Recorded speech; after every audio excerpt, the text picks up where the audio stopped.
très particulière et nous espérons qu'elle restera très exceptionnelle parce qu'au sein des Journées paysannes, vous savez que nous aimons la convivialité et les échanges. Donc, rien ne remplacera nos journées annuelles. Et pour cette année, on fait exception. Donc, pour cet après-midi, nous avons deux grands temps. Donc, une intervention de Monseigneur Bozo, évêque de Limoges, et ensuite Fabrice Adjadj.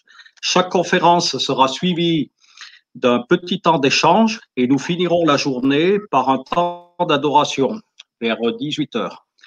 Alors, tout de suite, je vais laisser la parole à notre présidente, Emmanuelle François.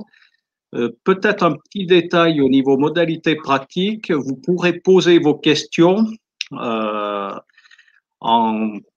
écrit en utilisant le chat. Voilà. Je laisse la parole à Madame la Présidente, Emmanuelle François, présidente des Journées paysannes.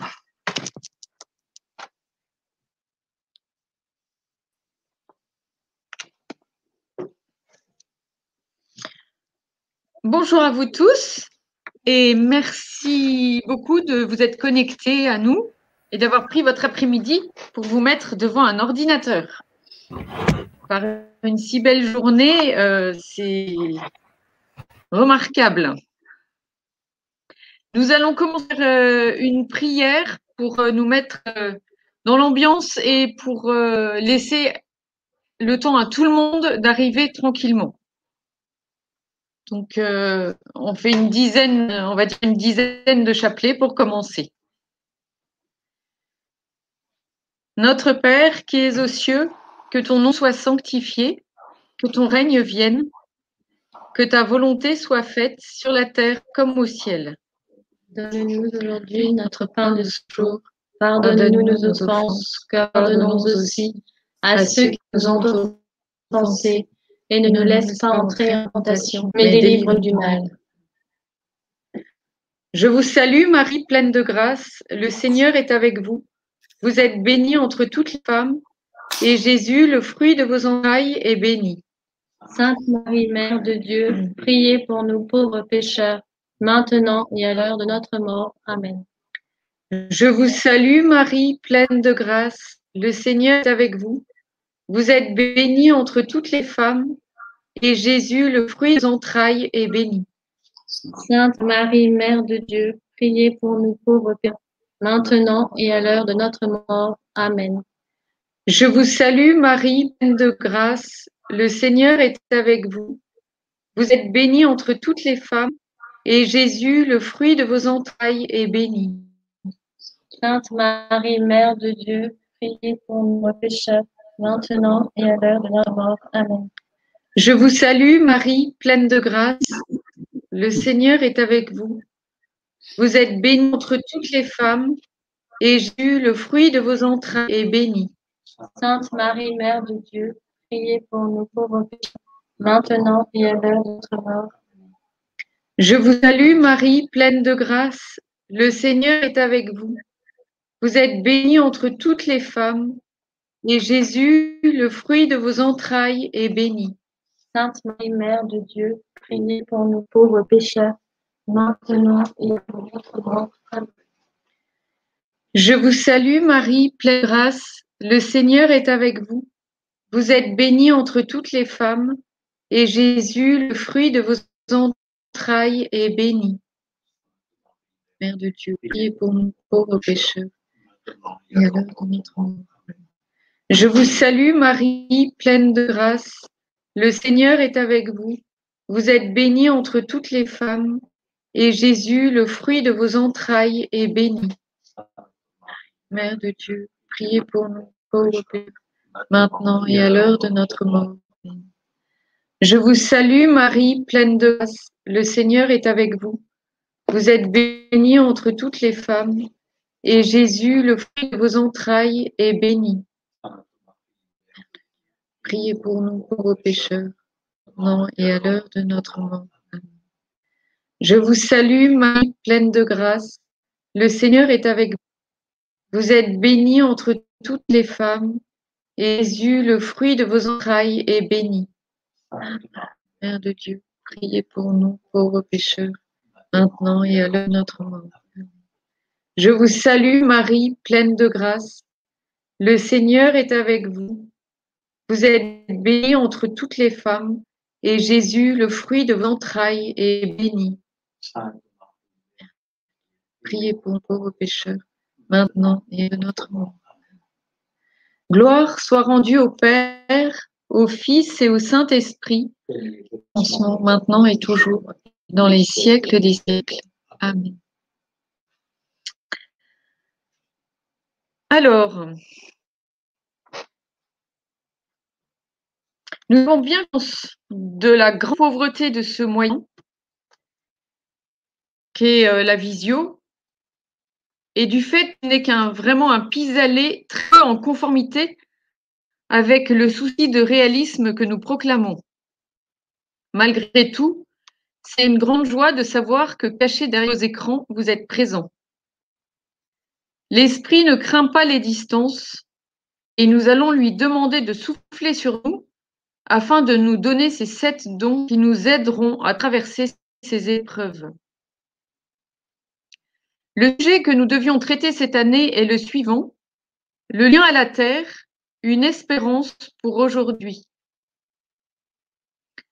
Cette assertion que nous pensions reléguée aux oubliettes il y a encore quelques années est en train de retrouver une nouvelle jeunesse, la jeunesse de l'espérance. Tant de jeunes aimeraient retrouver le contact avec la terre. Tant de citadins rêvent de retourner à la campagne. La crise que nous traversons révèle les terribles failles du système dans lequel nous vivons. Et en même temps, elle met en lumière ce que nous proclamons depuis 30 ans. Le lien à la terre, nous ne pouvons nous y soustraire.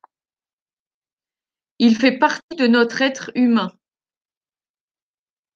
Combien de personnes en souffrance ont retrouvé le sens de leur vie, ont calmé leurs angoisses ou leurs douleurs en travaillant la terre? Quelle joie de voir une fleur qui germe et qui grandit. La crise révèle, tel est le sens du Apocalypse. Révélation. C'est dans la catastrophe apparaît au grand jour la réalité des uns. Bien et le mal, toujours enchevêtrés dans notre quotidien, apparaissent beaucoup plus tranchés. Dieu s'ouvre et perçoivent la réalité du dragon de l'Apocalypse, dont le but est de dévorer l'enfant aussitôt né, c'est-à-dire qu'il veut détruire. Quel qui entraîne une telle crise? Les mots sont nombreux et nous aurions du mal à faire une liste exhaustive. Mais nous pouvons en citer un qui nous touche de près et qui, pour une société de l'intérieur, est la crise du travail. Elle a 2 aspects. Le premier, le travail a perdu son sens d'œuvre, de coopération à la création. Il est souvent réduit à être un gagne-pain. Comme le disait laconiquement un de mes neveux il y a quelques jours, à payer les factures. Pourtant, nécessaire n'est que le second fruit du travail. Le premier est dans l'œuvre elle-même. Et à travers l'accomplissement de l'œuvre, la qualité du maître d'œuvre. C'est en forge que l'on devient forgeron, dit l'adage. Cela signifie que le travail nous donne de devenir ce que nous sommes, avec une qualité particulière. Ceux qui travaillent bien, nous les admirons, nous les honorons, parfois nous les envions. Mais aujourd'hui, nous les appelons de nos vœux, car ils ne sont pas légion. L'autre aspect de la crise du travail, la conséquence du premier aspect, ayant perdu son sens, le travail n'est plus aimé. Pire que cela, il est prisé. La société des loisirs a pris sa place. Si la société tendait vers cela, le basculement s'est fait au moment de la loi sur les 35 heures. Mais que peut-on construire de beau, de grand, dans une société de loisirs? On pourrait s'imaginer qu'une société de loisirs est une société de grande liberté, de joie perpétuelle. Pourtant, si l'on en croit Bernanos, la société capitaliste était prédestinée dès sa naissance à devenir la civilisation totalitaire. Et pour illustrer son propos, nous devons nous référer à l'Apocalypse qui dit « Et la bête fait tous, les petits et les grands, et les riches et les pauvres, et les libres et les esclaves, leur mettent une marque à la main droite ou sur le front, pour que personne ne puisse acheter ni vendre, sinon celui qui a la marque, le nom de la bête ou le chiffre de son nom. » Nous ne sommes pas de cette prophétie apocalyptique. Il y a donc une contradiction entre ce dégoût du travail et cette attirance pour le travail de la terre. On le sait bien, le travail agricole est loin d'être un idéal, un rêve. C'est dur, c'est pénible, d'autant plus qu'il fait très froid. Nous avons eu moins la semaine dernière et ceux qui travaillent dehors ont senti l'air dans leurs poumons et au bout de leurs doigts glacés. Est-il donc une espérance pour l'homme d'aujourd'hui, de la terre qui fatigue, qui fait mal au dos, qui est soumis au temps pas toujours favorable? À ce labeur quotidien s'ajoutent multiples défis administratifs, les contraintes environnementales, les humiliations de l'agribagne, plein de moyens difficiles. Si le travail mérite, le travail agricole semble quant à lui ne pas mériter grand-chose. Quand le travail ne nourrit plus son ouvrier. Et l'on veut que ce travail-là soit une espérance pour l'aujourd'hui. Le bonheur des agriculteurs d'aujourd'hui, s'il y en a un, c'est celui des béatitudes. Bienheureux ceux qui pleurent, ils seront consolés. Monseigneur Bouzeau, évêque de Limoges, vous avez eu la bonté d'accepter de répondre à cette question. Vous avez présidé les journées paysannes du Limousin il y a quelques ans, dont le thème était « L'espérance est dans le paix ». La question rurale et agricole ne vous est pas étrangère, puisque votre diocèse est en grande partie rurale. Nous vous remercions beaucoup. Après votre compte, nous allons échanger en questions selon les modalités. Puis nous aurons un temps de pause et nous écouterons Fabrice Adjadj, qui est venu nous parler à Souvigny en 2017. Sa conférence est un peu comme la conférence qu'il nous avait donnée en 2017 est un peu comme la caverne d'Ali Baba. On y trouve tant de trésors qu'il faudrait quantité de sacs pour emporter le maximum du trésor. L'une de ces pépites, la voici. C'est dans ce temps-ci qu'est notre mission. Si Dieu nous a mis dans ce temps, c'est qu'il l'a voulu, que c'est le meilleur pour nous. Un meilleur dont nous serions bien passés. Et pourtant, si donc le lien à la terre est une espérance pour aujourd'hui, comment allons-nous vivre cette espérance? Échapper à la pression qui se fait plus forte chaque jour. Nous pouvons vivre l'esprit des journées paysannes comme un contre-confinement. Maintenir les liens entre nous. Préférer la réalité au virtuel. Préférer la nature qu'on travaille à celle qu'on admire sur nos écrans.